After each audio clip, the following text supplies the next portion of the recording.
తాతగారు ఒక బాలకాండలో ఒక సర్గ మొదలుపెట్టి అందులో ఉండేటటువంటి ధర్మాధర్మములను గూర్చి ఒక్క అగస్త్య మహర్షి దర్శనాన్ని రామలక్ష్మణులు చెయ్యడం గురించి పరవశించిపోతూ తనకి జ్ఞాపకం ఉన్న శ్లోకాలు పలుకుతూ ఆ పద్యాలు పాడుతూ మనవల్ని కూర్చోపెట్టుకుని చెప్తూ ఉంటే వాళ్ళు పడుకోవడం మానేసి హా హా హా తాతగారు చెప్పండి, తాతగారు చెప్పండి అంటే తాతగారి కళ్ళు పడిపోతుంటే నాన్న రేపు చెప్తానురా పడుకో అని తాతగారి పక్కన పడుకోబెట్టుకుంటే తాతగారు బ్రహ్మమునందే రమిస్తూ ఆ పద్యాలు పాడుకుంటూ కళ్ళు పడిపోయిన తర్వాత కూడా ఈశ్వర తేజస్సుతో ప్రకాశించేటటువంటి తాతగారి శరీరానికి పక్కన హత్తుకుని ఆ మనవడు ఈ శరీరాన్ని తన శరీరంతో కలిపి ఆయన మీద కాలేసి చెయ్యేసి పడుకుంటే నా మనవడని హత్తుకు పడుకున్న చోట ఒక గొప్ప సంస్కారి ఈ సమాజంలో నడవడానికి పునాది పడింది. ఆ తాతలు టీవీలు చూడడం వచ్చిన తర్వాత కుసంస్కారానికి పునాది పడింది. అందుచేత ఏ కథలు చెప్పాలో, మనవల్ని దగ్గర ఎలా పడుకోపెట్టుకోవాలో, ఏది మాట్లాడాలో మనకి నేర్పింది రామాయణం, మనకి నేర్పింది శాస్త్రం. అందుకని అగస్త్య మహర్షి అంటారు, అగ్నిం హుత్వా ప్రదాయార్ఘ్య అతిథిం ప్రతిపూజయేత్ అన్యథా ఖలు కాకుత్స తపస్వీ సముదాచరన్ దుస్సాక్షీవ పరే లోకే స్వాని మాంసాని భక్షయేత్. అగ్నికార్యం చెయ్యాలి రామా, అగ్నిహోత్రంలో ముందు ప్రీతికరమైన పని చెయ్యాలి, తర్వాత అతిథి వస్తే అతిథిని పూజించాలి. ఎవరు అగ్నికార్యం చెయ్యకుండా అంటే ఇంటికి ఎవరైనా అతిథులు వస్తే సంధ్యావందనం మానేసి పూజ చేసుకోవడం మానేసి లేచి కూర్చుని వాళ్ళతో మాట్లాడి న్యూస్ పేపర్ చదువుకుంటూ కూర్చుని 9:30కో 9:10కో ప్యాంట్ వేసుకునే ముందు తువ్వాలు గుట్ట కట్టుకుని అగరత్తు తిప్పేయడానికి వెళ్ళిపోతే వాడు పొందే ఫలితం ఎలా ఉంటుందో కావ్య భాష గురించి గట్టిగా చెప్పకుండా అందంగా చెప్పిస్తారు అగస్త్య మహర్షితో వాల్మీకి మహర్షి. వాడు ఏం చేస్తాడట, దుస్సాక్షీవ పరేలోకే స్వాని మాంసాని భక్షయేత్. అబద్ధం సాక్ష్యం చెప్పిన వాడు ఎలా బతుకుతాడో అలా యమలోకానికి వెళ్ళిన తరువాత తన మాంసం పీక్కుని తను తినమంటారట. అంటే వాడు తన మాంసమే తాను పీక్కుని తను తింటుంటాడు. అంటే ఎంత ఘోరమైన దుస్థితిని పొందుతాడో చూశావా రామా. మనకి నేర్పారు, నీకు అక్కర్లేదు అనుకుంటే శిక్ష, అలా జాగ్రత్తగా బ్రతకడం నేర్చుకో, లేకపోతే రామాయణం వినడం ఎందుకు. అగస్త్య మహర్షికి చేత కదా, రాముడికి చేత కదా, అడ్డు పెట్టి మనకి చెప్తున్నారు మహర్షి, అందుకని రామాయణం విన్నాం. సరే, అందుచేత ఆ మాట చెప్పి రాజా సర్వస్య లోకస్య ధర్మచారీ మహారథ పూజనీయశ్చ మాన్యశ్చ భవాన్ ప్రాప్త ప్రియాతిథి. నువ్వు లోకములనన్నింటినీ పాలించగలిగినటువంటి రాజువి రామా, ఇవాళ మాకు ప్రియమైన అతిథిగా లభించావు, అందుకని నిన్ను పూజించారు. అగస్త్య మహర్షి రాముడికి భోజనం పెట్టారు, భోజనం చేశారు. ఎటువంటి భోజనంట, వానప్రస్థులకి పెట్టే భోజనం పెట్టారట. ఆయన బ్రహ్మచర్యంలో ఉన్నాడు. ఎటువంటి వాడికి ఎప్పుడు భోజనానికి పిలిచినప్పుడు ఎటువంటి భోజనం పెట్టాలో తెలుసుకుని ఉండాలి. ఎంత గొప్పగా మాట్లాడారో చూడండి మహర్షి. వానప్రస్థంలో ఉన్నవాడికి పెట్టే భోజనం రాముడికి పెట్టారట. పెట్టి అటువంటి మహానుభావుడితో మాట్లాడుతూ ఎంత గొప్ప మాట అన్నారంటే, అగస్త్య మహర్షి ఆశ్రమానికి ఎందుకు వెళ్ళారు ఆయనకి తెలుసు, రాముడికి తెలుసు, పైకి మాట్లాడుకోకర్లా. ఇంకా రావణ సంహారానికి సమయం దగ్గర పడుతోంది. ఇప్పుడు దానికి కావలసినటువంటి సంబారాలు ఇవ్వగలిగిన శక్తి అగస్త్యుడి దగ్గర ఉంది. అందుకని అగస్త్యాశ్రమం దర్శిస్తే మనం పొందవలసిన ప్రయోజనం పొందుతాం లక్ష్మణ అన్నాడు రాముడు లక్ష్మణుడితోటి. ఆయన అన్నారు, ఇదం దివ్యం మహాఛాపం హేమరత్న విభూషితం వైష్ణవం పురుష వ్యాఘ్ర నిర్మితం విశ్వకర్మణ అమోఘ సూర్య సంకాశో బ్రహ్మదత్త శరోత్తమ దత్తౌ మమ మహేంద్రేణ తూణీచాక్షయ సాయకౌ సంపూర్ణౌ నిశితైర్బాణై జ్వలద్భి ఇవ పావకై మహారజతకోశోయ అసిర్మే హేమభూషిత తద్ధనుస్తౌ చ తూణీరౌ శరం ఖడ్గంచమానద జయాయ ప్రతిగృహ్ణీష్వ వజ్రం వజ్రధరో యథా అన్నారు. రామ, ఇది విష్ణు ధనస్సు. ఈ ధనస్సు శ్రీ మహావిష్ణువు పట్టుకుంటారు. ఈ ధనస్సు నీకివ్వాలనే ఉంచాను. ఈ ధనస్సుని రామ స్వీకరించు. ఎందుకండి నాకు ఇవన్నీ అని రాముడు అనలేదు. రాముడు ఎందుకు పుచ్చుకుంటాడో సీతమ్మకి చెప్పాడు. ఇది అగస్త్యుడికి తెలుసు. ఎలా తెలుసు? త్రికాల వేది కనుక తెలుసు. అందుకని వైష్ణవ ధనస్సునిస్తున్నాను. దీనితో పాటుగా బ్రహ్మగారిచ్చినటువంటి సూర్య తేజస్సు కలిగిన బాణం ఇస్తున్నాను. దీనితో పాటుగా ఇంద్రుడిచ్చినటువంటి మహోత్కృష్టమైనటువంటి బాణములతో కూడిన అక్షయ బాణ తూణీరములు 2 ఇచ్చాడు. ఇచ్చి నువ్వు వచ్చినప్పుడు ఇమ్మని నా దగ్గర పెట్టాడు. ఇంద్రుడే ఇవ్వకూడదా? ఇవ్వకూడదు. నిన్నటి రోజునే ముఖం చాటు చేశాడు. ఎందుకు చాటు చేశాడో నిన్ననే చెప్పాను. అందుకని అగస్త్యుడి ద్వారా ఇప్పించాలి. అందుకని ఇదిగో 2 అక్షయ బాణ తూణీరాలను ఇస్తున్నాను. వీటితో పాటుగా ఒక బ్రహ్మాండమైనటువంటి బంగారు పిడిగలిగిన ఖడ్గం ఇస్తున్నాను. రామ, వీటిని స్వీకరించు. ఇంద్రుడు వజ్రాన్ని ధరించినట్టు వీటిని ధరించు. అలంకారంగా ధరించడానికి కాదిచ్చింది. రామ, వీటి చేత జయాన్ని పొందు. ఇది అగస్త్యుడి నోటి వెంట రావలసిన మాట. విజయీభవ, వీటితో జయాన్ని సాధిస్తావన్నారు. అయిపోయింది రావణాసురుడి పనిహ. ఒక అగస్త్య మహర్షి నోటి వెంట ఈ మాట ఎప్పుడైతే వచ్చిందో అప్పుడే రావణుడు నిహతుడైపోయినట్టు. ఎవరి దగ్గరికి వెళ్లాలో రాముడికి తెలుసు, ఎవరిని బాధ పెట్టి తాను చావాలో రావణుడికి తెలుసు. రామాయణం ఈ మాట చెప్పదు, ఇద్దరి ప్రవర్తన చెప్తుంది. నువ్వు రాముడిగా ఉంటే రాముడిగా ఉండు, రావణుడిగా ఉంటే రావణుడిగా ఉండు. స్వామి, మేము ఎక్కడ ఆశ్రమం కట్టుకోవాలని అడిగారు. ఇక్కడికి దగ్గరలో చిత్రకూటమని ఉంది. ఇప్పటి వరకు ఎవరూ చెప్పరు. ఇది చెప్పడానికి సమర్థత ఉండాలి. ఇక్కడికి దగ్గరలో మహానుభావ రామ, నీ యందు ప్రీతితో చెప్తున్నాను, పంచవటి అనబడేటటువంటి ఒక గొప్ప వనం ఉంది. అక్కడ నువ్వు చక్కటి ఆశ్రమాన్ని నిర్మించకు. ఎదురుగుండా గోదావరి ప్రవహిస్తూ ఉంటుంది. ఆ పంచవటి భద్రాచలంలో ఉన్న పంచవటి ఒకటేనా? ఇప్పుడు నేను ఆ విషయంలోకి వెళ్ళదలుచుకోలేదు, ఎందుకంటే అదొక పెద్ద చర్చ కనుక. అందుకని కానీ మీకే రాను రాను అర్థమవుతుంది. రావణాసురుడు సీతమ్మని భూమిని పెళ్లగించి తీసుకెళ్లాడా, జుత్తు పట్టి తీసుకెళ్లాడా? మీకే అర్థమైపోతుంది. సరే, అందుచేత ఆ పంచవటిలో నువ్వు నివాసం చేయి. నివాసం చేసి రామ, ఒక్కటి గుర్తు పెట్టుకో. యథైషారమతే రామ ఇహ సీతా తథాకురు దుష్కరం కృతవత్యేష మనేత్వామనుగచ్చతి. ఎవ్వరూ చెయ్యలేని పని చేసింది సీతమ్మ, నీతో కలిసి వచ్చింది. ఏమిటో అగస్త్యుడికి తెలుసు, రాముడికి తెలుసు. ఆ సీతమ్మ వస్తే తప్ప అవతార ప్రయోజనం జరగదు. అందుకని ఎవరూ చెయ్యలేని పని చేసింది ఇవాళ. రామ, సీతమ్మని భద్రంగా కాపాడుకో అన్నారు. ఏమిటి కాపాడుకోవడం? కాపాడుకోవడం మళ్ళీ రక్షించుకోవడం, అందులో రావణవధ అంతర్లీనం. అందుకని ఇంత గొప్ప మాట చెప్పి అక్కడికి వెళ్ళమన్నారు. అక్కడికి వెడుతుంటే ఓ చెట్టు మీద ఒక పెద్ద పక్షి ఒకటి కనపడింది, పర్వతాకారంతో కనపడి. అదండి రామా, నేను కూడా నీతో వస్తానని. దాన్ని చూసి రాముడు అనుకున్నాడు, ఇది ఎవరో రాక్షసుడు వచ్చాడు ఈ రూపంతోనని. అసలు నువ్వెవరని అడిగాడు. అడిగితే ఆయన అన్నాడు, నేను మీ నాన్నగారైనటువంటి దశరథ మహారాజు గారి స్నేహితుణ్ణి. దశరథ మహారాజు గారి పేరెత్తితే రాముడు పరవశించిపోతాడు. అందుకని ముందు ఆ మాట చెప్పాడు పక్షి. నేను మీ నాన్నగారి స్నేహితుణ్ణయ్యా అన్నాడు. అనగానే రాముడు చాలా సంతోషపడిపోయి కోదండం మించి చెయ్యి కొంచెం స్టిఫ్ గా ఉన్నదాన్ని లూజ్ చేశాడు. చేసి, ఓహో, మీరు మా తండ్రి గారి స్నేహితుడా, అయితే మా చేత నమస్కరింపబడదగిన వారు. అయ్యా, మీరెవరు? మీరు ఎందుకు ఇంత పెద్ద పక్షి రూపంలో ఉన్నారన్నారు.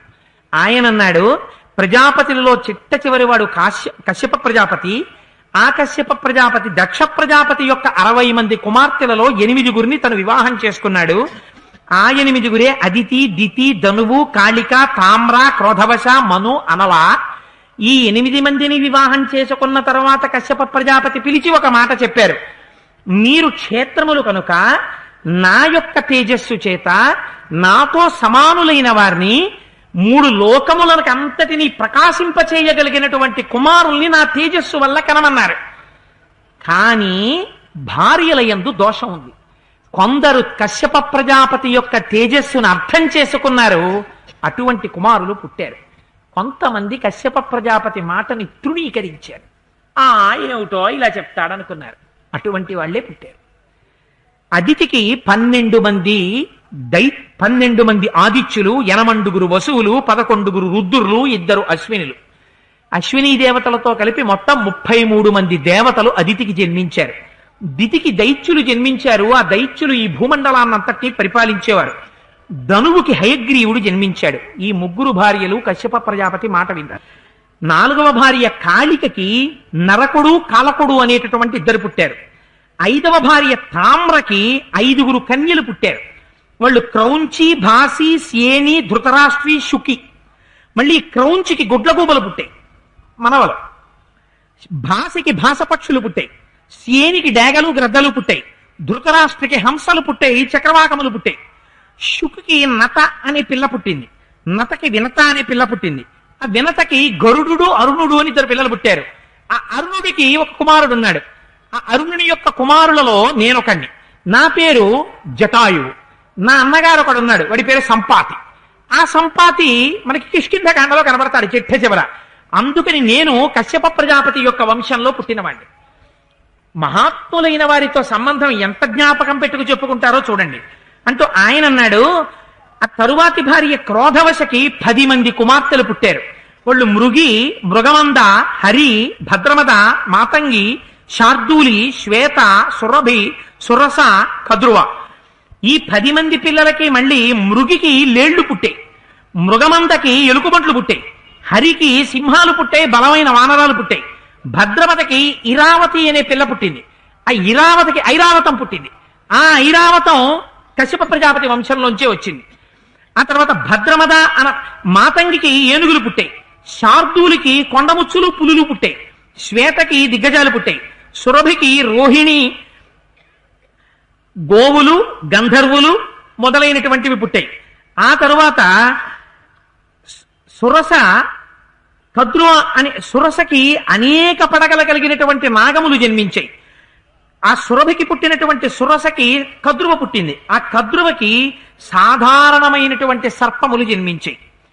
అయితే ఈ వినత యొక్క కుమారులైనటువంటి గరుడు, అరుణుడు అనబడేటటువంటి వాళ్ళల్లో అరుణుని యొక్క కుమారుడను నేను.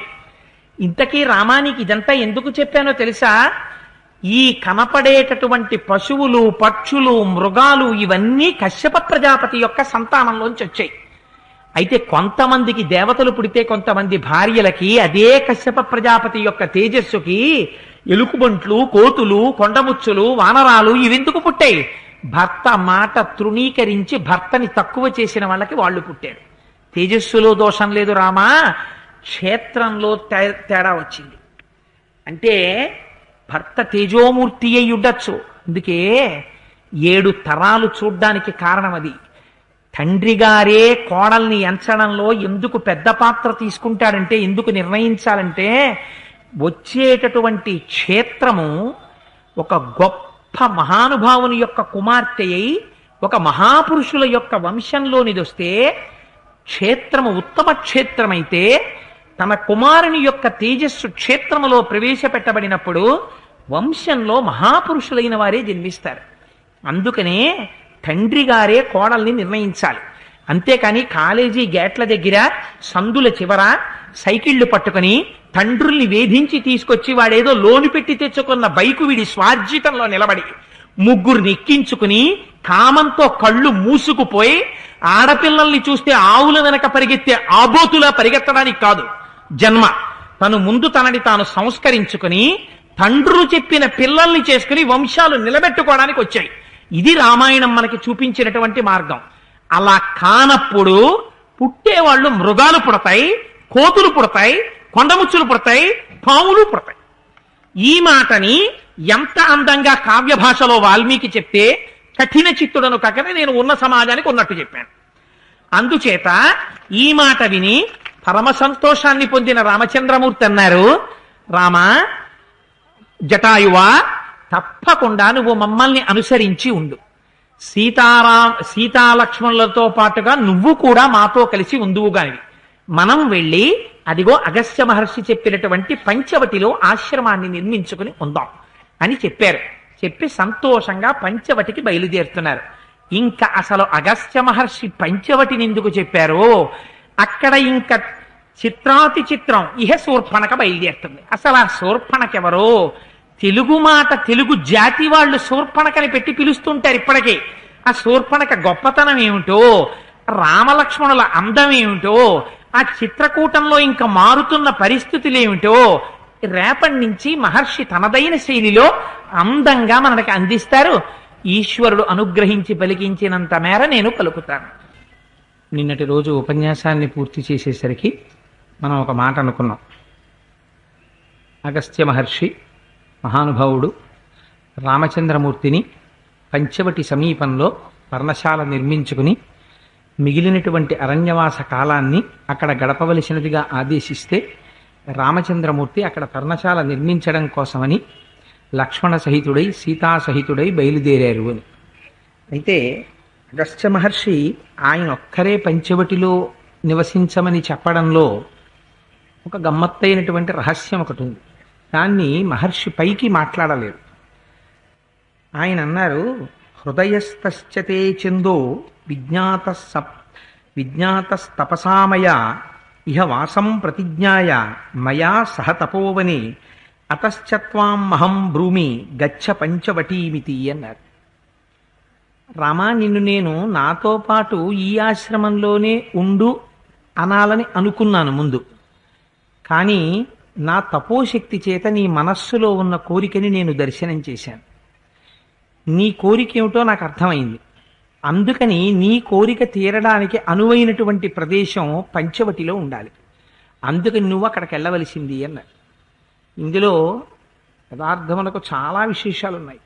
ఎందుకని అంటే, ఒకసారి సుతీక్ష్ణుడు తనతో పాటు ఉండవలసినది అని రామచంద్రుడిని అడిగితే, ఒక్కొక్కసారి మీరు వచ్చేటటువంటి మృగాలలో కొన్నింటి పట్ల మీరు చాలా దయతో ఉంటారు, నేను కోదండాన్ని స్వీకరించినటువంటి వాడనై వచ్చినటువంటి మృగములను సంహరిస్తాను, ఏకకాలమునందు మీ దయ ప్రసరిస్తుంది, నా బాణం వెళ్ళి ఆ మృగం మీద పడుతుంది, అందుచేత మనిద్దరం ఒక ఆశ్రమంలో ఉండడం కుదరదు అన్నారు. అగస్త్య మహర్షి విషయంలోనూ అంతే అవుతుంది కదా. ఎప్పుడైనా మృగాలు అవి వస్తే, అయితే అగస్త్య మహర్షి ఆశ్రమానికి ఒక మినహాయింపు. ఎందుకని అంటే అక్కడ క్రూర మృగాలు సాధు మృగాలు అన్నీ కూడా పరస్పర వైషమ్యాన్ని మరిచిపోయి కలిసి సహజీవనం చేస్తుంటాయి. అసలు పాపపట ఆలోచన కలిగినటువంటి వాడు ఆ ఆశ్రమంలో ప్రవేశించనీలేడు. మరి అటువంటప్పుడు మహర్షి ఎందుకు నీ మనస్సులో మాట నేను తపోశక్తితో దర్శనం చేస్తున్నాను అని అనవలసి వచ్చినది అంటే, అవతార ప్రయోజనాన్ని అగస్త్య మహర్షి గుర్తించారు. వచ్చినటువంటి వాడు శ్రీ మహావిష్ణువు, జరగవలసినటువంటిది సీతాపహరణం. సీతాపహరణం అనేటటువంటి దాన్ని మిషగా పెట్టి రావణ సంహారం జరగాలి. దానికి అనువైనటువంటి ప్రదేశం ఏది ఎంచారు. అందుకని వెళ్ళి రామా, నువ్వు పంచవటిలో పర్ణశాల నిర్మించుకుని అక్కడ ఉండవలసినది అని చెప్పి పంపించారు. లోపల నీ మనస్సుని నేను నా తపశ్శక్తితో దర్శనం చేసి నిన్ను పంచవటికి పంపించడానికి కారణం ఇది అని చెప్పడం వెనకాతల ఉన్నటువంటి మర్మం అది. ఆ కారణం చేత మహానుభావుడు రామచంద్రమూర్తి బయలుదేరారు. మధ్యలో ఒక పెద్ద పర్వత స్వరూపం కలిగినటువంటి పక్షి ఆ జటాయువు దర్శనమిచ్చింది. ఇచ్చి, నేను నీ తండ్రి అయినటువంటి దశరథ మహారాజు యొక్క స్నేహితుణ్ణి, అందుకని నేను కూడా నీతో పాటు సీతాలక్ష్మణ సహితుడవై నువ్వు పంచవటిలో నివసిస్తున్నప్పుడు నీతో పాటు నేను ఉండాలనుకుంటున్నాను, నన్ను కూడా నీతో తీసుకుని వెళ్ళవలసినది అని అభ్యర్థిస్తే రాముడు అంగీకరించారు. ఆయనతో పాటు ఆ జటాయువు కూడా బయలుదేరింది. వారందరూ కలిసి ఆ పంచవటి ప్రాంతాన్ని చేరుకున్నారు. చేరుకున్న తర్వాత రాముడు లక్ష్మణుణ్ణి పిలిచాడు. పిలిచి, లక్ష్మణ, అగస్త్య మహర్షి చెప్పినటువంటి ప్రదేశానికి మనం చేరుకున్నాం. అందుచేత ఇక్కడ సమతలంగా ఉండి కావలసినంత నీరు సమృద్ధంగా దొరికేటటువంటిది, దర్భలు దొరికేటటువంటిది, మనకి కావలసినటువంటి పళ్ళు కందమూలములు తేనె మొదలైనటువంటివి దొరికేది, మనం దేవతారాధనం చేసుకోవడానికి కావలసినటువంటి పుష్ప సమృద్ధి కలిగినటువంటిది, సమతలమైనటువంటి ప్రదేశాన్ని ఎంచి అక్కడ ఒక పర్ణశాలని నిర్మించు అని అన్నారు.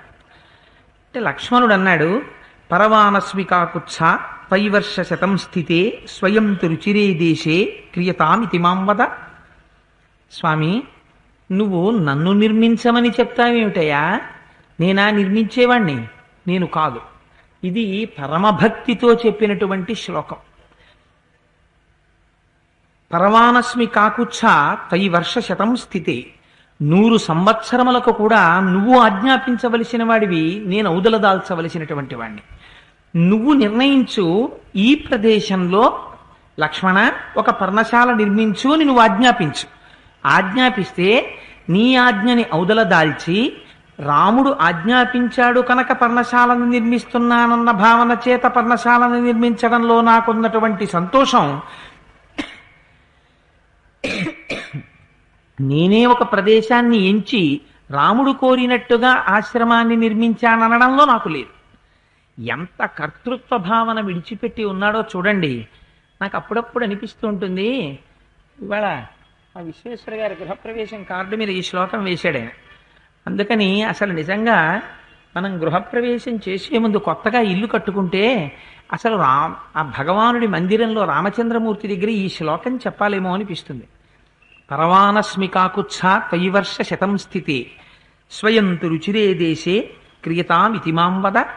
నేనా ఇల్లు కట్టుకున్నవాణ్ణి, నేనా స్థలం కొనుక్కున్నవాణ్ణి, నాదా భూమి, నేను ఉండడానికని చెప్పి ఒక ఇల్లు నిర్మింపచేసి ఆ ప్రదేశాన్ని ఇంచి ఇక్కడ నేను ఉండాలని నిర్ణయించినటువంటి వాడు పరమాత్మ. ఈ భావన, ఈ భక్తి విశేషంగా ఆవిష్కరిస్తూ లక్ష్మణమూర్తి ఈ మాట చెప్పిన తర్వాత రాముడు పరమ సంతోషాన్ని పొందట.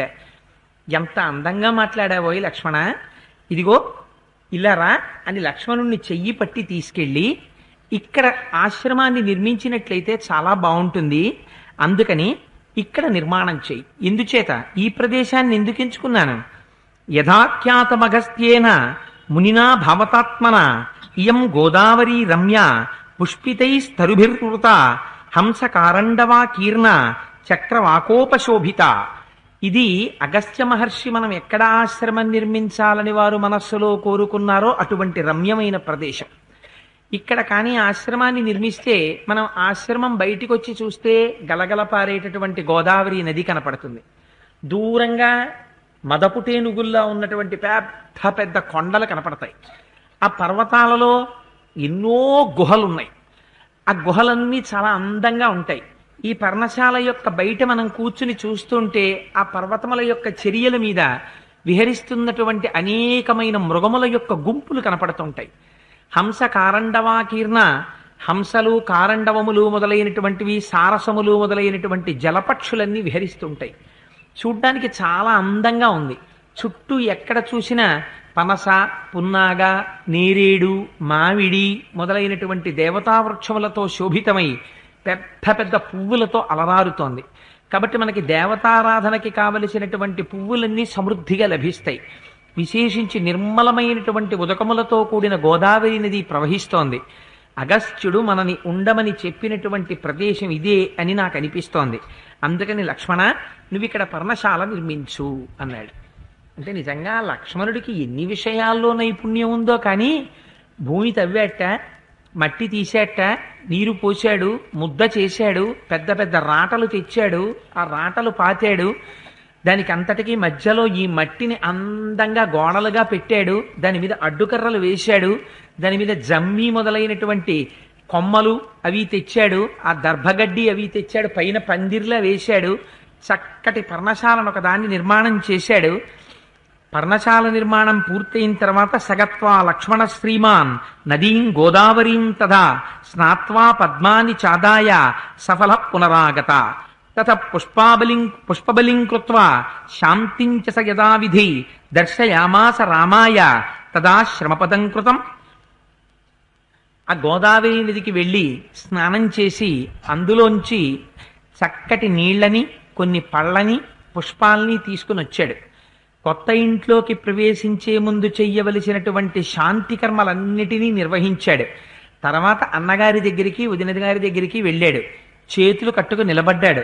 అన్నయ్య, ఇల్లు కట్టడం పూర్తయిపోయింది అన్నయ్య, నువ్వు కోరుకున్నట్టే పర్ణశాల నిర్మాణం చేసేశాను, వదినతో కలిసి నువ్వు ఒక్కసారి ఆ పర్ణశాలలో ప్రవేశించి బాగుందో లేదో చూస్తే నేను సంతోషిస్తానన్నయ్య, ఒక్కసారి రమ్మన్నాడు. నిజంగా మహానుభావుడు ఎటువంటి సేవ చెయ్యాలని వెళ్ళాడో అంత సేవ చేసి పునీతుడైపోయాడు. లక్ష్మణుడికి ఉన్న గొప్పతనం ఏమిటో తెలుసా అండి? అంత విజనమైనటువంటి అరణ్యంలోకి వెళ్ళాక లక్ష్మణ, ఇక్కడ ఇల్లు కట్టవో, ఇక్కడ పర్ణశాల నిర్మించవో అన్నాడు రామచంద్రమూర్తి. అంటే ఏమిటో మా అన్నయ్య చెప్పడం అంటే చెప్పేస్తాడు, హాయిగా వదిలినట్టుగా అక్కడ కూర్చుంటాడు, ఈ పర్ణశాల అంతా నేను ఒక్కడిని కడతానా, ఏమో తట్టడం అందు తను పట్టరాకూడదా, ఇలాంటి భావన ఉండదు. ఈ మాట చెప్పగానే ఎందుకు పొంగిపోయాడంటేట, నేను ఒక్కడే కట్టాలి, ఇప్పుడు తెద్దామన్నా ఒక పార మట్టి తెచ్చేవాడు ఎవడూ లేడు, కాబట్టి ఈ పర్ణశాల అంతా నేను ఒక్కడే నిర్మిస్తాను రాముడికి. ఎంత అదృష్టం లభించింది నాకు! రాముడితో పాటు ఈ అరణ్యంలో ఎవ్వరూ లేని చోటికి రావడం చేత నేను ఒక్కడే రాముని యొక్క సేవ చేసుకునే అదృష్టం నాకు లభించింది. నిజంగా ఈ భావన ఎంతమందికి కలుగుతుంది? భగవంతుని యొక్క సేవ చెయ్యవలసి వస్తే ఎవరింటి పూజా మందిరంలో వాళ్ళు ఒక్కళ్ళేగా కూర్చునేది.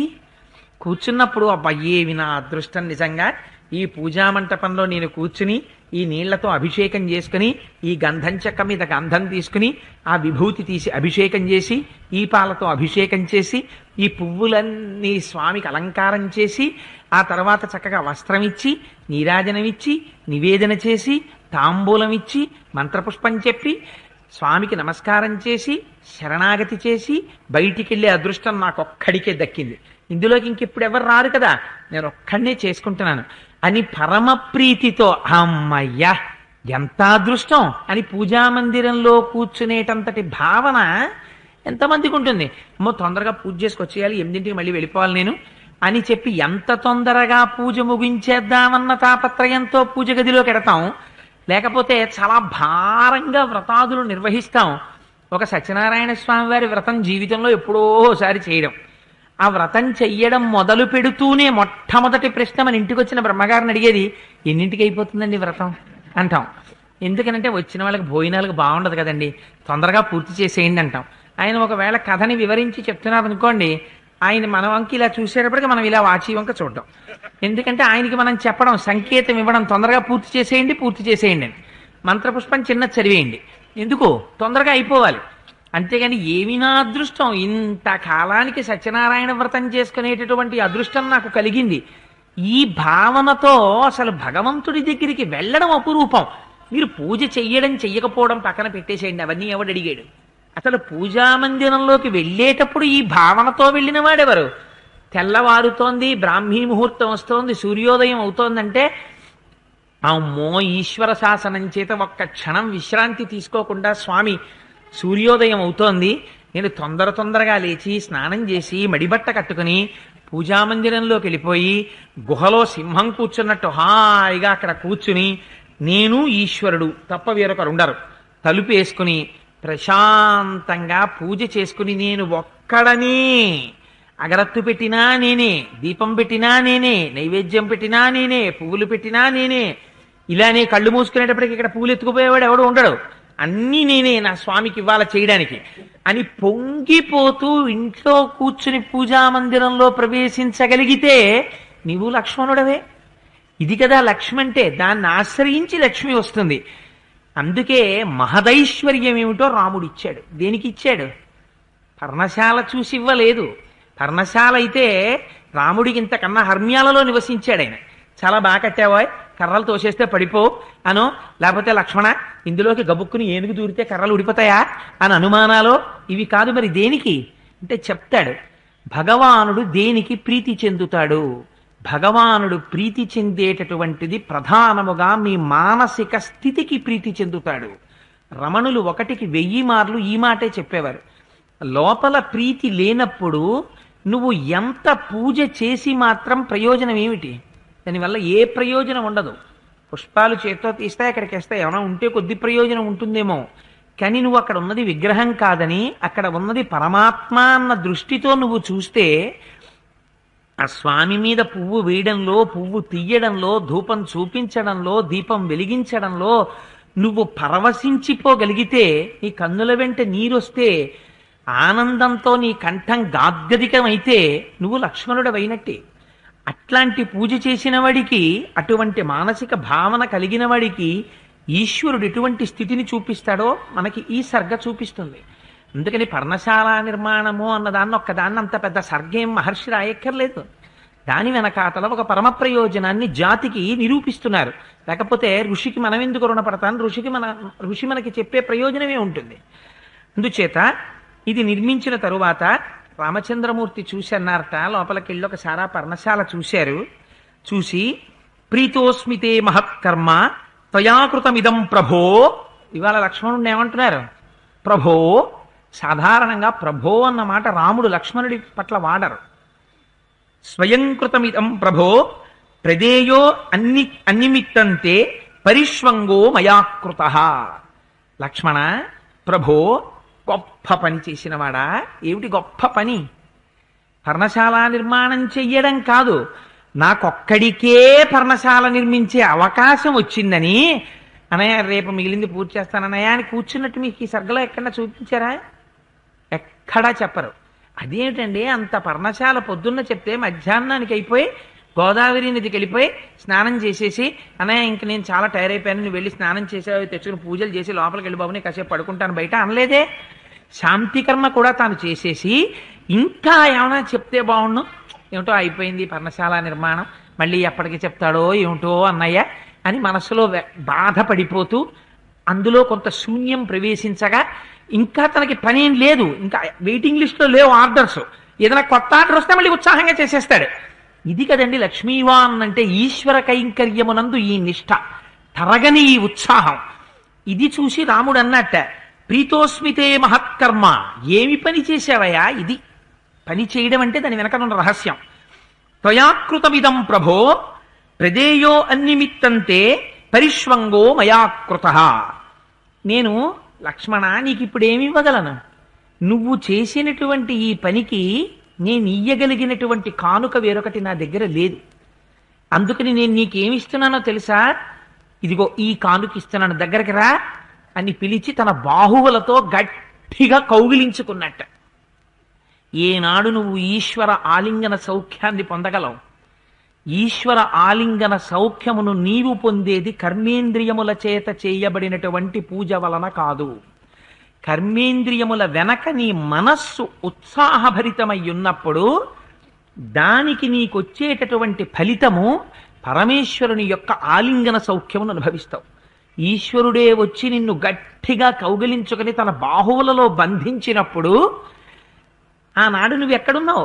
ఆయన చేతుల మధ్యలో ఆయన గుండెల మీద పడుకుని, నీ గుండెలు ఆయన గుండెలకి తగులుతుంటే, నీ కడుపు ఆయన కడుపుకి తగులుతుంటే, నీ తొడలు ఆయన తొడలకి తగులుతుంటే, నీ వీపు మీద ఆయన రెండు చేతులు వచ్చి గట్టిగా కౌగిలించుకుంటే, ఆయన ఒంటికి వ్రాసుకున్నటువంటి ఆ శ్రీగంధము, ఆ కౌస్తుభ రత్నము, ఆ వనమాల, తులసిమాల, పుష్పమాలలు, ఆ కంఠానికి ఉన్నటువంటి త్రివళులు, శంఖం లాంటి మెడ, వాటిని చూసి చూసి కళ్ళు మత్తెక్కిపోయి, ఆ వాసనకి నాసిక మత్తెక్కిపోయి, భగవంతుడి యొక్క గుండెల మీద చెవు చేర్చేసి నువ్వు ఇలా పడుకుని ఉండిపోతే, ఆనాడు నువ్వు పొందినటువంటి ఐశ్వర్యం లాంటి ఐశ్వర్యం ముందు కొన్ని కోట్ల రూపాయల ఐశ్వర్యం ఏ పాటి ఐశ్వర్యం ఇది? ఇది రాముడిచ్చేట. దేనికి? పర్ణశాల నిర్మించినందుక? పర్ణశాల నిర్మాణము వెనక ఉన్నటువంటి మానసికోత్సాహమునక? ఆ మానసికోత్సాహమునకు. ఇది మహదైశ్వర్యము. ఇది లక్ష్మణుడు పొందాడు. లక్ష్మణుడు అని ఎందుకు వశిష్ఠ మహర్షి పేరు పెట్టారో ఎక్కడా మాట్లాడకుండా మహర్షి నిరూపిస్తున్నారు ఈ సర్గలో. ఇదయ్యా లక్ష్మణుడి కైంకర్యం అంటే. ఇటువంటి వాడు కదా, మళ్ళీ వెంటనే నరుడిగా తీసుకొచ్చేయాలి. అన్నగారిగా కౌగిలించుకోవడం. అప్పుడు రాముడు ఏమిస్తాడు కనుక కానుక? అందుకని గాఢ పరిష్వంగం, ఒక్కసారి కౌగిలించుకున్నాడు. అందుకని అంటాడాయన, భావజ్ఞేన కృతజ్ఞేన ధర్మజ్ఞేన చ లక్ష్మణ త్వయా పుత్రేణ ధర్మాత్మ న సంవృద్ధ పితామమ. లక్ష్మణ, నువ్వు నాతోటి భావము చేత, కృతజ్ఞత చేత, నువ్వు నాకు తమ్ముడివి కావయ్యా, నువ్వు నాకు తండ్రివి. నువ్వు తండ్రిగా నాకుంటే నాకు తండ్రి లేకపోవడం ఏమిటయ్యా లక్ష్మణ? నాకెప్పుడూ తండ్రి ఉన్నాడు. ధర్మజ్ఞుడైనటువంటి దశరథ మహారాజు గారు వెళ్ళిపోలేదు, నాకు నీ రూపంలో ఉన్నాడు. ఈ మాట ఎవరెవరితో అనాలి? లక్ష్మణునితో, లక్ష్మణుడు రాముడితో అనాలి. అన్నగారు కనుక నువ్వున్నావు నాకని. కానీ ఎవరెవరితో అంటున్నారు? రాముడు లక్ష్మణుడితో అంటున్నాడు, తమ్ముడా నువ్వున్నావయ్యా, నువ్వు నాకు తండ్రి లేకపోయినా నువ్వు నాకు తండ్రి లాంటి వాడివి. ఎందుకని? కుమారుడు కష్టపడుతుంటే తండ్రి చూడలేడు. ఈ శరీరం ఇందుకు పనికొస్తుందా, నేను ఇప్పుడు చేయగలనా, అమ్మో నాకు కుదురుతుందా, ఇవి ఆలోచించుకోడు. కొడుకుని రక్షించుకోవలసి వచ్చింది అనుకోండి, తండ్రి రక్షించుకోవలసి వస్తే తను ఏ వయస్సులో ఉన్నాడు, తను ఈ పని చెయ్యగలడా చెయ్యలేడా ఏది చూసుకోడు. కొడుకుని రక్షించుకోవడమే ప్రయోజనంగా తండ్రి ఎలా తిరుగుతాడో అలా నువ్వు తిరిగావు. అందుకని నీలో నేను తండ్రిని చూశాను, నీకు కొడుకునయ్యాను ఇవాళ. అందుకని నువ్వా గొప్ప నేనా గొప్ప అంటే పరిస్థితిని మార్చాడు ఇప్పుడు రాముడు. భక్తుణ్ణి పైకి పెట్టాడు, తను కిందకి దిగాడు. ఇది అవలా? మీరు యథార్థంగా ఆలోచిస్తే మీరు శ్రీకాళహస్తి వెళ్ళండి. శ్రీకాళహస్తిలో పరమశివుణ్ణి అర్చించినటువంటి తిన్నడెక్కడున్నాడు, శివుడు ఎక్కడున్నాడు? శివుడు కింద ఉంటాడు, తిన్నడు కొండ మీద ఉంటాడు. భగవంతుడు కొండ మీద, భక్తుడు కింద ఉండాలి. భక్తుడు పైనున్నాడు, భగవంతుడు కింద ఉన్నాడు శ్రీకాళహస్తిలో. ఏమి దాని గమ్మత్తు అంటే ఆయనకి ఏం తెలుసు, ఏమి తెలియక్కర్లేదు. కానీ ఈశ్వరాభిషేకం చెయ్యాలనుకున్నాడు, చేశాడంతే. మార్గావర్తిత పాదుకా పశుపతే రంగస్య కూర్చాయతే గండూషాంబు నిషేచనం పురరిపోర్ దివ్యాభిషేకాయతే కించిత్ భక్షిత మాంసశేషక బలం నవ్యోపహారాయతే భక్తి కిం నకరోత్యహో వనచరో భక్త్యావతంసాయకే అంటారు శివానంద లహరిలో శంకర భగవత్పాదులు. అందుకని ఎంగిలి మాంసం ముక్క పెట్టడం వెనకాతల ప్రేమ ఉంది. నోటితో తెచ్చినటువంటి నీరు అభిషేకించడంలో భక్తి ఉంది. కాలి చెప్పు తీసి కూర్చగా శివలింగం మీద ఉన్నటువంటి నిర్మాల్యాన్ని తీయడంలో ప్రేమ ఉంది. తుట్టతుదన ఇంత ప్రేమున్నవాడు కాబట్టే శంకరుడి కంటిలోంచి నీరు కారితే చూడలేక తన కంటిని తీసి శంకరుడి కంటికి పెట్టాడు. ఏది భక్తి? తనకి తెలుసున్న దాంతో అర్చించుట. నాకు అది రాలేదండి, నాకు ఇది రాలేదండి, బెంగేం పెట్టుకోక్కర్లేదు. నీకుండవలసింది ప్రాథమికముగా ప్రేమ. వీడు ఈశ్వరుడు, నా కన్న తండ్రి, నా తల్లి, నా దైవం, నా అక్క, నా చెల్లి, మాతా చ పార్వతీదేవి, పితాదేవో మహేశ్వర, బాంధవ శివభక్తాశ్చ స్వదేశో భువనత్రయం అంటారు శంకర భగవత్పాదులు. అందుకని వీడు నా స్వామి అన్న భావన నీకున్ననాడు ఈ ప్రేమకి ఈశ్వరుడు లొంగుతాడు. లొంగితే ఏమవుతాడు? నేను నిన్ను రక్షించింది నీ ప్రేమ చేత, నేను రక్షింపబడుతున్నాను. అందుకేమన్నాడు? లక్ష్మణ, నాకు తండ్రి లేడన్న బెంగ లేదు, నీలో నేను తండ్రిని చూసుకుంటున్నాను, నువ్వు నన్ను తండ్రిగా రక్షిస్తున్నావు. ఎంత అదృష్టవంతుణ్ణి లక్ష్మణ నేను అని ఆ లక్ష్మణమూర్తిని కౌగిలించుకున్నారట. ఒక పర్ణశాల కట్టినటువంటి విషయం వెనకాతల మహర్షి ఇంత అందమైన సర్గని ఇవ్వడంలో ప్రాథమికమైనటువంటి ప్రయోజనం మనం జీవితంలో ఎలా ప్రవర్తించాలో, భక్తి అన్న మాటకు అసలు నిర్వచనం ఏమిటో లక్ష్మణుడు కట్టిన పర్ణశాలని అడ్డుపెట్టి రాముడు చెప్పిన మాటల్ని ఉటంకిస్తూ ఒక అందమైన విషయాన్ని ఆవిష్కరించాడు. చాలా సంతోషంగా ఉంటున్నారు. చక్కగా ఉదయం స్నానం చేయడం, సంధ్యావందనం చేసుకోవడం, పితృతర్పణం చేయడం, దేవతర్పణం చేయడం, తర్వాత హాయిగా అగ్నికార్యం చేసుకోవడం, ఆ వేదిక మీదకి ఎక్కి కూర్చోవడం, వచ్చినటువంటి ఋషులు మొదలైనటువంటి వారితో భగవత్ సంబంధమైనటువంటి విషయాల్ని చర్చ చేయడం, తెచ్చుకున్నటువంటి కందమూలాలు తినడం. ఎవరు తెస్తారు అవి కూడా? ఓ తట్ట ఓ గుణపం పట్టుకుని వెళ్ళిపోతాడు లక్ష్మణమూర్తి. వెళ్ళిపోయి అవన్నీ తవ్వి పట్టుకొచ్చేస్తాడు. పట్టుకొచ్చి అన్నయ్య తినంటాడు. తను తినడు, ముందు అక్కడ పెడతాడు.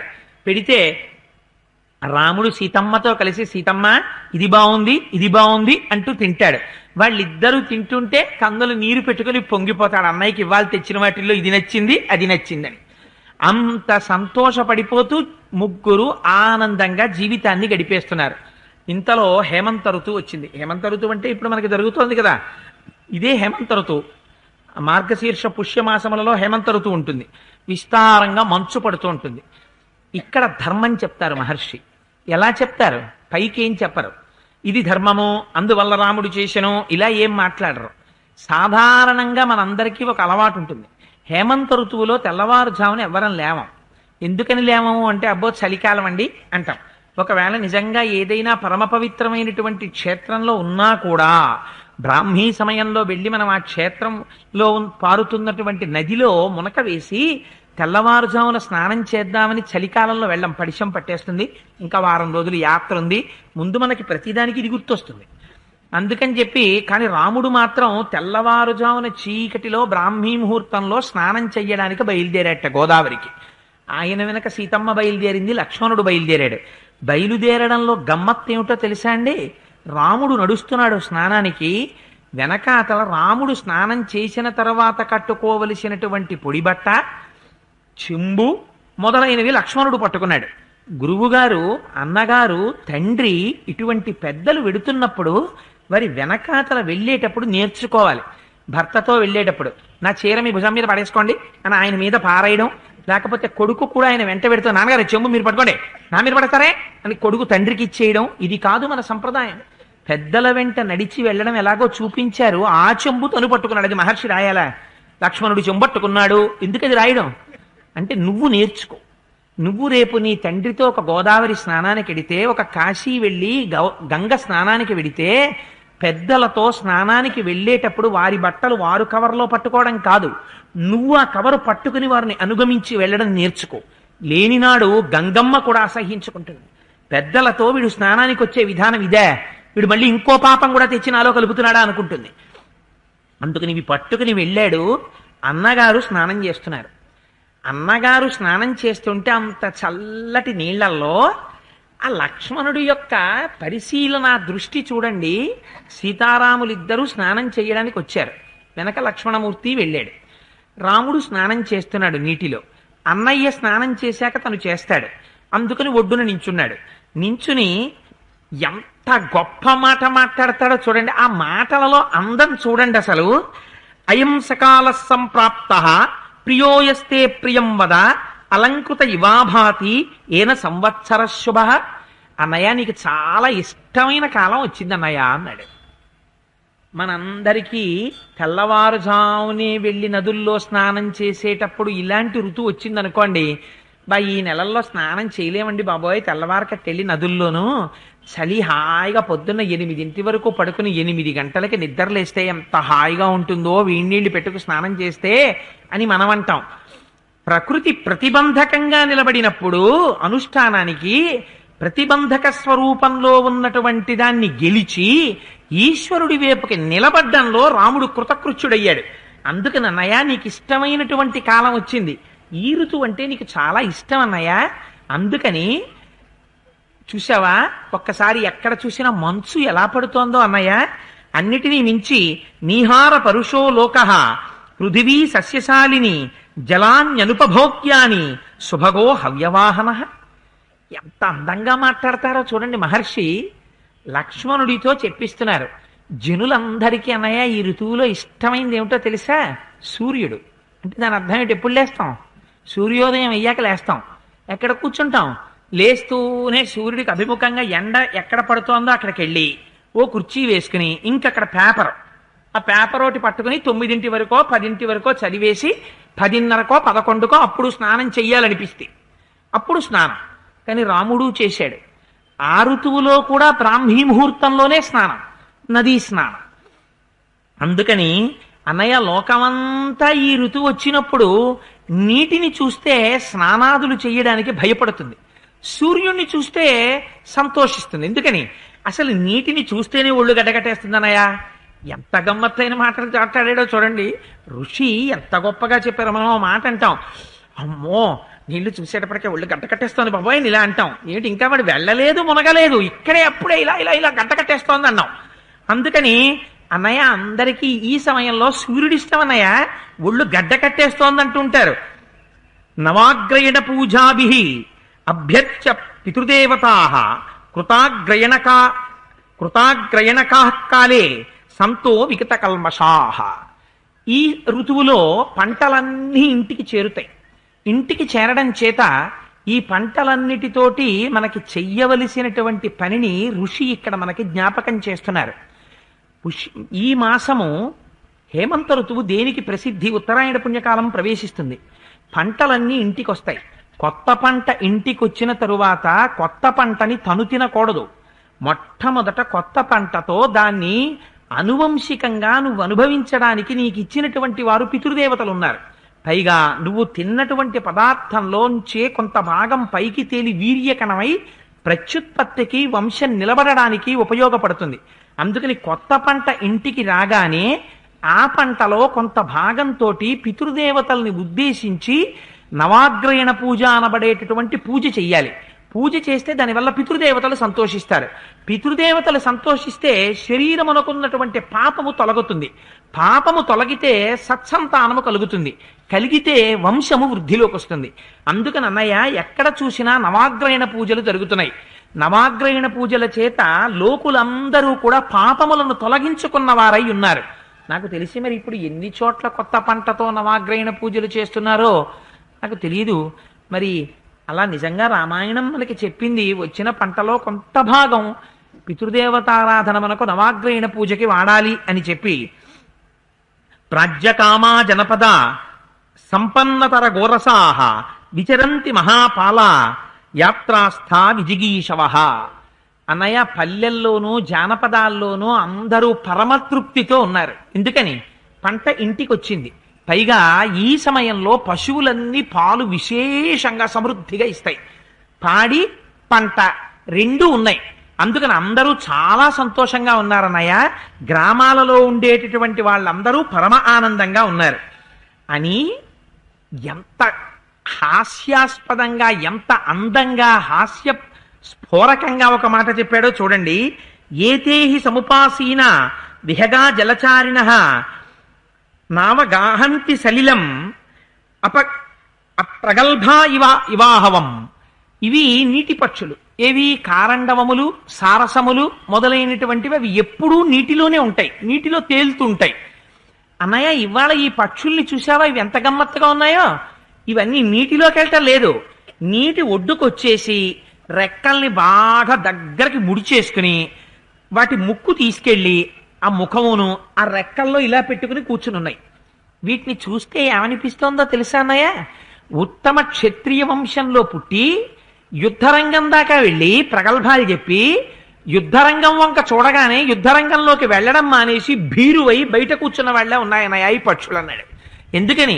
అవి జలపక్షులు. ఎక్కడుండాలి? నీళ్లల్లో ఉండాలి. కానీ అవి నీళ్లల్లో ఉండట్లేదు, ఒడ్డున కూర్చుని అలా ముడిచిపెట్టి కూర్చున్నాయి. ఎందుకని? ఆ నీటి చల్లతనాన్ని అవి కూడా సహించలేకుండా ఉన్నాయి. అందుకని అవి కూడా నీటిలోకి వెళ్లకుండా బయట కూర్చున్నాయిట. అన్నయ్య చూసావా? అంటే ఏమిటి? నీళ్లు తెల్లవారుజామున అంత చల్లగా ఉన్నాయన్నయ్య అన్నాడు. అంటూ ఒక విచిత్రమైన మాట చెప్తాడు. అన్నయ్య ఏనుగులకి చాలా దాహం వేసింది. దాహం వేసి అవి నీళ్లు తాగుదామని ఈ నదుల దగ్గరికి వచ్చాయి. వచ్చి తొండాన్ని తీసి ఇలా తగిల్చేటప్పటికి చల్లగా తగిలేటి నీళ్లు. తగిలేటప్పటికి మన తొండం ముంచి లాగాలి కదా, లోపలికి తాగి కంఠంలో పోసుకోవాలి. ఎప్పుడైతే నీళ్లు చల్లగా తగిలాయో తొండం పైకి తీసేసేయట. దాహం మరి నీళ్లు తాగాలి కదా, అందుకని ఏం చేస్తున్నాయిట? ఆ నీళ్లు పీల్చడం మానేసి తొండాన్ని మాత్రం అలా నీటి మీద ఇలా ఆడిస్తున్నాయిట. ఎందుకని? ఎక్కడైనా ఎలా ముంచుదాం, అంతా నీరు చల్లగానే ఉందని తొండంతో తడుగుతున్నాయిట తప్ప తొండం ముంచట్లేదట, నీరు తీయట్లేదట ఏనుగులు కూడా. అంటే అన్నయ్య నీళ్ళంతా చల్లగా ఉన్నాయి, కానీ రాముడు ఏం చేస్తున్నాడు? ఆ నీటిలో స్నానం చేస్తున్నాడు చక్కగాను అని అంటాడు. నప్రిత్యమనువర్తంతే మాతృకం ద్విపదా ఇతి ఖ్యాతో లోక ప్రవాదోయం భరతేనాన్యథాకృత. అన్నయ్య నాకు ఒక్క విషయం ఆశ్చర్యంగా ఉంది. లోకంలో ఒక నానుడు ఉంది. సాధారణంగా మనుష్యులందరికీ కూడా తల్లి పోలిక వస్తుంది, తండ్రి పోలికలు తక్కువగా వస్తాయి. తల్లి పోలికలు మాత్రం విశేషంగా వస్తాయి.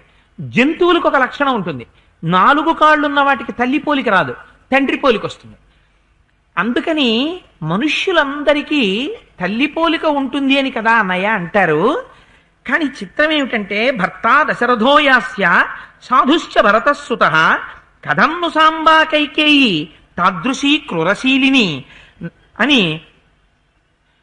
భర్త గారు చూస్తే దశరథ మహారాజు గారు అంత మంచివాడు, కొడుకు చూస్తే భరతుడు చాలా మంచివాడు. అన్నయ్య భర్త మంచివాడు, కొడుకు మంచివాడు. కైకేయికి మాత్రం అంత దుష్టచారిణి, అంత దుష్టబుద్ధి కలది కదా అన్నయ్య. మన మధ్యలో ఉన్న తల్లి. ఆ అమ్మ పోలికలు భరతుడికి రాలేదేమిటన్నయ్య? తెల్లవారకట్ట పాపం నువ్వు జ్ఞాపకం వచ్చి నిన్ను విడిచిపెట్టి ఉండలేక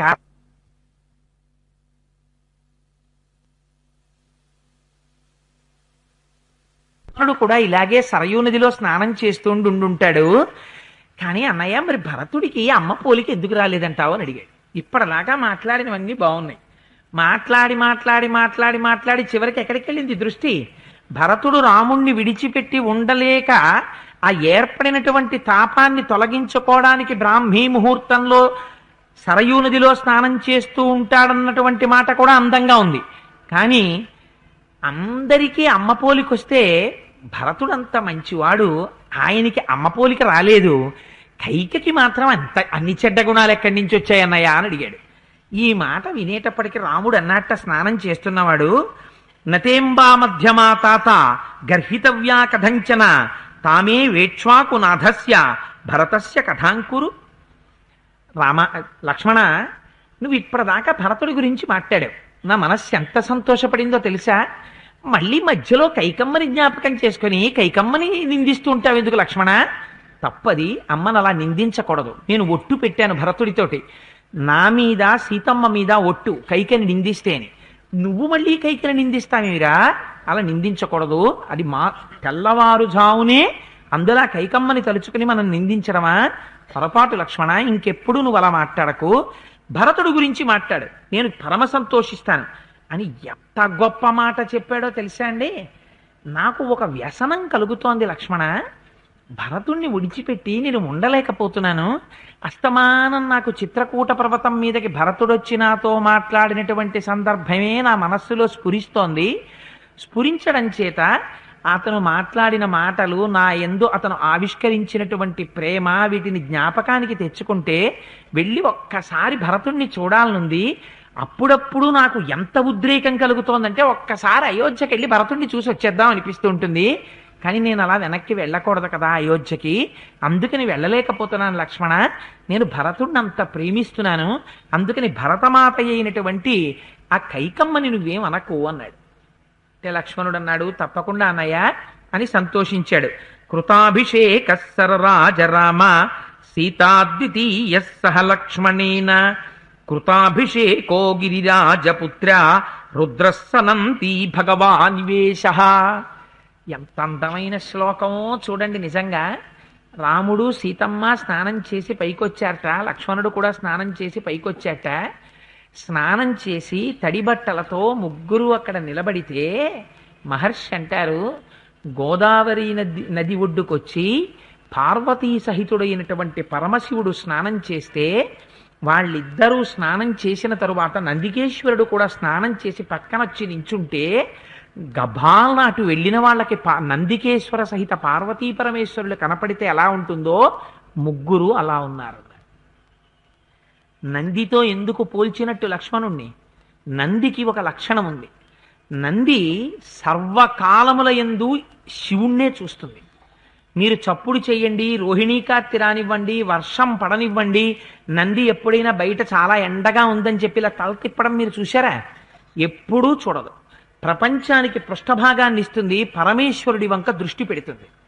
అందుకే పశువుకి పశుపతికి తేడా ఉండదు. భగవంతుణ్ణి చేరవలసినటువంటి లక్షణాన్ని కూడా మనకి చూపిస్తున్నారు. అందుకని రాముణ్ణి ఆశ్రయించి ఎప్పుడూ లక్ష్మణుడి చూపు ఎటువైపు? రాముడి వైపే. రాముణ్ణే చూస్తూ ఉంటాడు, రాముణ్ణే పలవరిస్తూ ఉంటాడు, రాముడికే సేవ చేస్తూ ఉంటాడు, పొంగిపోతూ ఉంటాడు. అందుకని వాళ్ళ ముగ్గురిని చూస్తే పార్వతీదేవి సహిత పరమశివుడు స్నానం చేసి బయటికి వచ్చిన తరువాత స్నానం చేసి పక్కన నించున్న నందికేశ్వరుడితో కలిసిన ముగ్గురు మూర్తులు దర్శనం అవుతున్నారయ్యా అన్నారు. ఈ మాట మహర్షి ఎందుకన్నారో మీరు ఆలోచించండి. ఈ సర్గలో పరమ పవిత్రమైన విషయం నడిచింది ఈశ్వరారాధన గురించి. శివ అంటే మంగళములు నిచ్చువాడు అని అర్థం. మీరు మానసికంగా ఒక్కసారి గోదావరి నది ఒడ్డున స్నానం చేసి బయటికి వచ్చి తడిబట్టలతో నిలబడి ఒళ్ళు తుడుచుకుంటున్నటువంటి రాముణ్ణి, బట్ట పిడుచుకుంటున్న సీతమ్మ తల్లిని, పక్కన నిలబడిన లక్ష్మణమూర్తిలో ఎవరిని దర్శనం చెయ్యాలి? పార్వతీదేవిని, పరమశివుణ్ణి, నందీశ్వరుణ్ణి దర్శనం చేస్తే మీరు ఏ దర్శనం చేసినట్టు? శివ కేశవ అభేద దర్శనం చేసినట్టు. ఆ అభేద దర్శనం చేత ఎవరికి మంగళం కలుగుతుంది? మనం సంధ్యావందనం చేస్తే ఏం చెప్తాం? నేను చేసి ఇవాళ పగటిపూట రాత్రిపూట నేను ఏ సుఖములను అనుభవిస్తానో వాటన్నింటినీ కూడా యథాంతరన్న పశ్యామి తథామే స్వస్తిరాయుషి, వాటినన్నింటినీ శివుడు కేశవుడు అన్న భేదం లేకుండా ఇద్దరూ ఒక్కటే అన్న భావనతో నా చేత అనుభవింపబడుగాక. శివకేశవ అభేదమైన దృష్టి ఎలా ఉండాలో రామాయణం చెప్పే మహర్షికి స్నానం చేసిన రాముల్లో పరమశివ దర్శనమైంది. మీకెందుకు అవ్వకూడదు? మీకు అయి తీరాలి. రామాయణాన్ని మీరు నమ్మింది యథార్థమైతే, రామాయణం చెప్పిన వాల్మీకి మహర్షి మీద మీకు గౌరవం ఉంటే మీకు కూడా రాముల్లో శివుడు కనపడాలి, శివుడిలో రాముడు కనపడాలి. అది మహర్షి తీర్పు. అలా దర్శనం చేస్తే నువ్వు లక్ష్మణుడి అవుతావు. లక్ష్మణుడంటే నంది, నంది అంటే అటువంటి దర్శనము చేత ఆనందమును పొందుతావు. శివకేశవ అభేద దృష్టిని అలవాటు చేసుకోవడం నేర్చుకో, రెండున్నాయని అనకు అని కావ్య భాషలో ఎంత అందమైన మాటనో తీసుకొచ్చి మహర్షి ఆ సర్గలో ఆవిష్కరించారు. ముగ్గురు బయలుదేరారు, ఆశ్రమాన్ని చేరుకున్నారు. చేరుకుని పరమ సంతోషంగా అక్కడ కూర్చున్నారు. రామచంద్రమూర్తి వచ్చినటువంటి ఋషులందరితోటి భగవత్ సంబంధమైనటువంటి విషయములను ప్రస్తావన చేస్తున్నాడు. ఎంతో సంతోషంగా కాలం గడుస్తోంది. మహర్షి అంటారు, తథాసీనస్య రామస్య కథా సంసక్త చేతసః తం దేశం రాక్షసీ కాచీ దజగామ యదృచ్ఛయా. భగవంతుని యొక్క నిర్ణయం మేరకి అక్కడికి ఒక రాక్షసి వచ్చింది అన్నారు. తనంత తానుగా విహరించడానికి వచ్చింది అని చెప్పకూడదా? అలా చెప్పరు. ఒక రాక్షసి వచ్చింది అంటే సరిపోదా అనరు. ఇలా మిగిలిన 4 ఏళ్ళు పూర్తి అయిపోయి అనుకోండి, అప్పటికి ఇంచుమించు ఇంకొక 2-3 ఏళ్ళు పూర్తి అయిపోయి, అందుకని ఇంకా మిగిలింది ఎంత? 1 సంవత్సరం అయిపోయింది. అయిపోతే రాముడు వెనక్కి వచ్చేస్తాడు. వెనక్కి వచ్చేస్తే మరి రావణ సంహారం ఎలా జరుగుతుంది? అందుకని రామాయణం రావణాసురుడి వైపుకి నడవాలి. ఇప్పుడు రాముడు రావణుడి వైపుకి నడవడానికి కావలసినటువంటి ప్రాతిపదిక ఏది పడాలో అది భగవంతుని యొక్క నిర్ణయం మేరకి పడుతోంది ప్రాతిపదిక. అందుకని వచ్చింది శూర్పణఖ. కాబట్టి ఇప్పుడు శూర్పణఖ రావడం దేనికి వెడుతుంది? రామరావణ సంగ్రామము వైపుకి దారి తీస్తుంది. అందుకని బీజం పడుతోంది. మీకు ఒక రోజున నేను విజ్ఞాపన చేశాను, రామాయణం ఎప్పుడు అయిపోతుందని మీరు అనుకుంటారో అప్పుడు ఒక స్త్రీ పాత్ర వచ్చి పొడిగిస్తుంది. ఇక్కడ రామాయణం ఇంచుమించు అయిపోయింది. ఎందుకంటే శూర్పణఖ రాలేదనుకోండి, అయిపోయింది 14 ఏళ్ళు. సీతారామ లక్ష్మణులు వెనక్కి వచ్చేస్తారు, పట్టాభిషేకం అయిపోతుంది, అయిపోయింది. ఇంకా మరి రాముడు దండకారణ్యానికి వెళ్ళవలసిన అవసరం లేదు. మరి ఎలా అవుతుంది రావణ సంహారం? అటువైపు నడవాలి రామాయణం. మీకు అలా సంతోషముగా ఉన్నారు అన్నారనుకోండి, ఇంకా తర్వాత కిష్కింధకాండ లేదు, సుందరకాండ లేదు, యుద్ధకాండ లేదు. ఏ కాండ ఉంది? దీని తర్వాత పట్టాభిషేక సర్గత పేరుమే. అందుకని ఇంక 42 రోజులు రామాయణం ఏమిటి? అంతే, ఇవాళతో రామాయణం అయిపోతుంది. కానీ ఈ రామాయణాన్ని 42 రోజులకి తీసుకెడుతున్నది ఎవరు? శూర్పణఖ. అంటే దాని అర్థం ఏమిటి? శూర్పణఖ వచ్చి నాకు చెప్పిందని కాదు నా ఉద్దేశం, 42 రోజులు చెప్పమని. ఒక స్త్రీ పాత్ర వచ్చి రామాయణాన్ని పొడిగిస్తూ ఉంటుంది, పొడిగించి అటువైపుకి తిప్పుతుంది.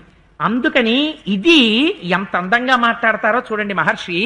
అందుచేత దైవము యొక్క నిర్దేశము మేరకు రాక్షసి ఒకతే అక్కడికి వచ్చింది. వచ్చి చూసింది రాముణ్ణి. ఎలా ఉన్నట్ట రాముడు? సింహోరస్కం మహాబాహుం పద్మపత్ర నిభేక్షణం ఆజానుబాహుం దీప్తాస్య అతీవ ప్రియదర్శనం గజ విక్రాంత గమనం జటామండలధారిణం సుకుమారం మహాసత్వం పార్థివ్యం జనాన్వితం రామమిందీవరశ్యామం కందర్ప సదృశ ప్రభం బభూవేంద్రోపమం దృష్ట్వా రాక్షసీ కామమోహిత. ఆయన సింహం యొక్క ఇవి స్కంధములు ఎలా ఉంటాయో అటువంటి స్కంధములు కలిగినవాడు. మదించిన ఏనుగు ఎలా నడుస్తుందో అట్లా నడిచేవాడు. విచ్చుకున్న పద్మాలు ఎలా ఉంటాయో అటువంటి కన్నులున్నవాడు. అపారమైనటువంటి తేజస్సున్నవాడు. ఇందీవరశ్యాముడు. మన్మధుని యొక్క సౌందర్యమును గెలవగలిగినటువంటి అందమున్నవాడు. అటువంటి మహానుభావుణ్ణి ఆ రామచంద్రమూర్తిని చూసిందిట. చూడగానే కామమోహిత, దానికి విశేషమైనటువంటి కామం కలిగింది. మనకిప్పుడు వెంటనే ఒక అనుమానం రావాలి, అదేమిటండి అలా అందమైన వాడు కనపడితే కామం కలిగిపోవడమే అంటే? అలా కామం కలిగిపోవడం కాదయ్యా, యుక్తాయుక్త విచక్షణను మరచి కామం కలిగింది. ఇది మహర్షి భాష అంతా కావ్య భాష. అందుకని ఎక్కడా కర్కశంగా మాట్లాడరు. మీరు విని నిర్ణయం చేసుకోండి అంటారు. ఏమండి వాళ్ళిద్దరూ మీరు వెళ్ళారా పెళ్లికి అన్నారు అనుకోండి. వెళ్ళామండి. ఎలా ఉంటారండి? వాళ్ళ అబ్బాయి చాలా బాగుంటాడు, ఆ అమ్మాయి కూడా బాగుంటుందా అన్నారు అనుకోండి.